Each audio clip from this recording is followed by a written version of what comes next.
I'm Lance Loya, and you're listening to the Good Teammate Podcast, the audio version of my popular Teammate Tuesday blog about the art of being a good teammate.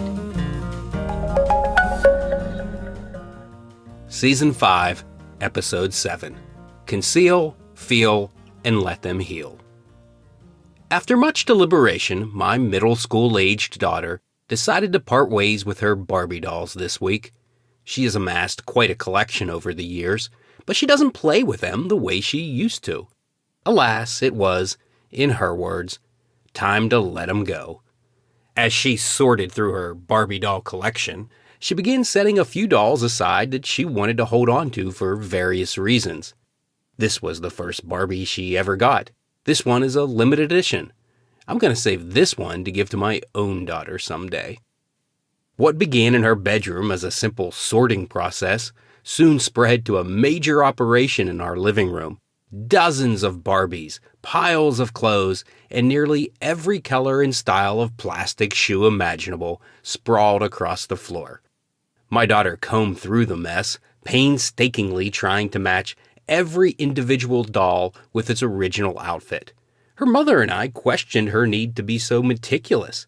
If she was donating the dolls to charity, did it matter what clothes they had on? Did the dolls even really need to be clothed? Undeterred, she continued to sort. It occurred to me that her insistence on pairing the dolls with their original outfits was her way of saying goodbye.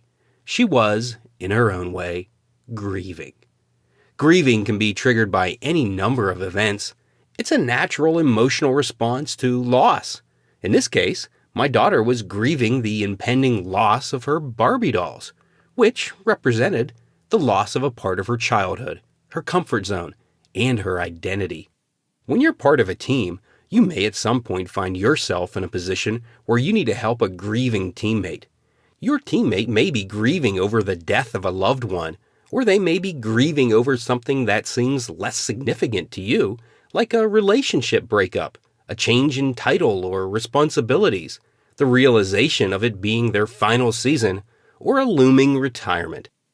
All of those losses equate to change, and change can be hard to handle. You can help a grieving teammate by doing the following. Conceal. Your teammate may not be aware that their grieving is causing others grief.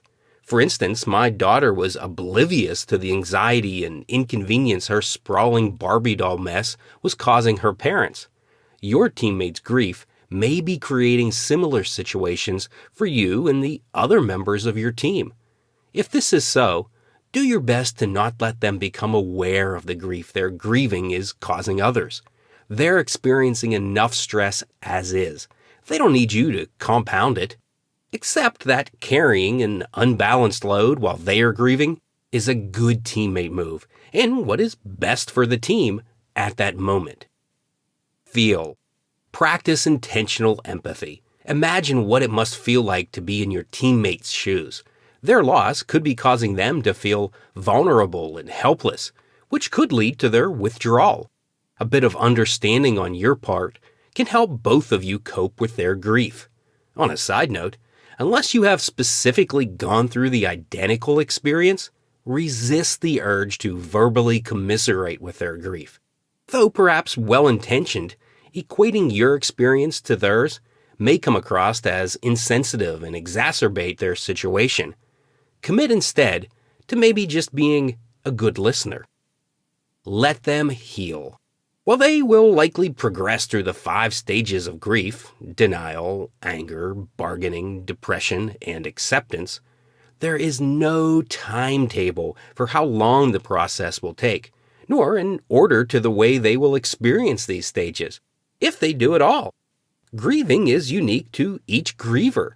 Be patient with your teammate during the process. Let them know that you're willing and able to help them in whatever way you can, whenever they need. People become loyal to those who were there to support them when they were at their lowest. Loyalty leads to trust and deep commitment, 2 attributes of good teammates. Before my daughter dropped her last Barbie doll in the bin, she looked at me and said, "Well, I'm done with the Barbies. but I'll always have the memories. My heart smiled, and I realized it was her who was being the good teammate. She was helping her parents get through the grief of watching their little girl grow up. Good teammate move on her part. As always, good teammates care, good teammates share, good teammates listen. Go be a good teammate. To discover more about the art of being a good teammate, visit CoachLoya.com.